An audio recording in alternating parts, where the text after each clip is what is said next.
సూత్రాలకు కూడా వ్యతిరేకంగా ఈ ప్రభుత్వం పోలీస్ ద్వారా ఏ విధంగా ప్రవర్తింపజేస్తుందో చాలా దురదృష్టకరమైనటువంటి పరిస్థితి. ఆ ప్రత్యేక పరిస్థితిలో నేను మీ ముందుకు వచ్చి కొన్ని విషయాలు చెప్పదలుచుకున్నాను. ఈరోజు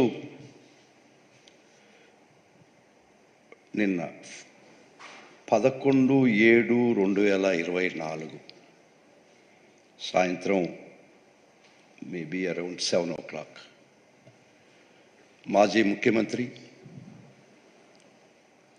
శ్రీ జగన్మోహన్ రెడ్డి గారి మీద మరియు కొంతమంది పోలీస్ ఆఫీసర్స్ మీద, కొంతమంది ప్రభుత్వ ఉద్యోగుల మీద శాంక్షన్ అనేది మర్చిపోయినారు, అది పక్కన పెడదాం.